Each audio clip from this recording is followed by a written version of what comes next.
Salutations, c'est le Kiwi Spatial. Aujourd'hui, je vais répondre à la question de Gustave Grelot. Est-ce qu'on peut, avec un arc, envoyer une flèche jusqu'à Jupiter?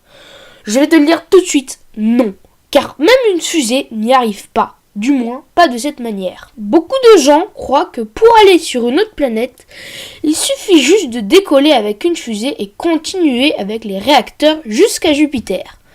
Mais je vous l'ai dit dans les vidéos sur Rosetta. Jupiter, c'est loin. Mais quand je dis loin, je dis genre des millions de kilomètres. Et pousser avec le moteur pendant des millions de kilomètres, ça demande beaucoup de carburant. Tellement qu'il n'y a largement pas assez de place pour caser tout ça dans une fusée. Donc, il va falloir procéder autrement. On est d'accord qu'un avion, sa trajectoire n'est pas infinie, car l'air freine l'avion. S'il n'y avait pas d'air, il suffirait à l'avion de donner un petit coup de réacteur et il finirait un jour par atteindre sa destination. Et boum, dans l'espace, il n'y a pas d'air. Ok, si j'ai bien compris, il suffit juste de donner un petit coup du réacteur et on arrivera à destination dans quelques temps. C'est un peu plus compliqué, car il faut lutter contre la gravité de la Terre, et elle est plus puissante que nos petits réacteurs. Alors, on va faire ce qu'on appelle une orbite.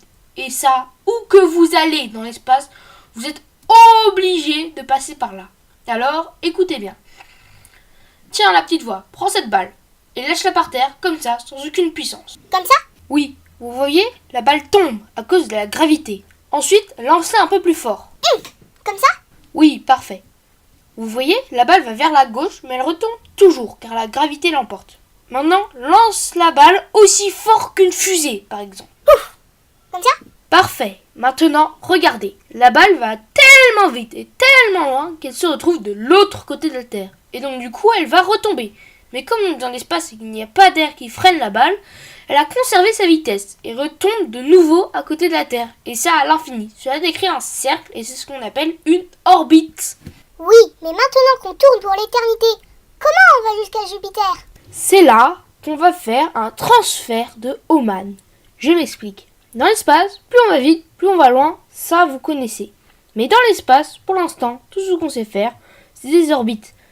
Donc on va essayer d'agrandir notre orbite avec un transfert de Hohmann.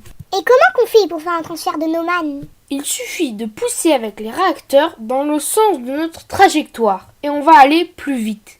Et on va aller tellement vite que notre orbite va s'agrandir jusqu'à ce qu'elle se défasse. C'est-à-dire? Notre orbite va être tellement grande qu'elle va sortir du champ gravitationnel de la Terre. Et comme cette dernière est en orbite du Soleil, nous aussi, nous serons en orbite autour du Soleil. Et ça nous avance à quoi? Jupiter est aussi en orbite du Soleil. Et il ne nous reste plus qu'à faire un deuxième transfert de Hohmann jusqu'à l'orbite de Jupiter. Ensuite, on se fait attraper par son champ gravitationnel. Et on a réussi! Yes! Attends, il faut aussi se mettre en orbite autour de Jupiter, car on va tellement vite dès qu'on arrive dans son champ gravitationnel, on ressort direct. Pour pallier à cet inconvénient, on va freiner. Pour cela, on pousse avec le réacteur dans le sens inverse de notre direction, et ainsi on freine. Mesdames et messieurs, bienvenue sur Jupiter.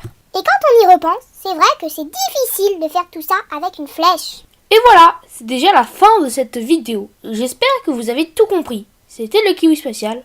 Au revoir.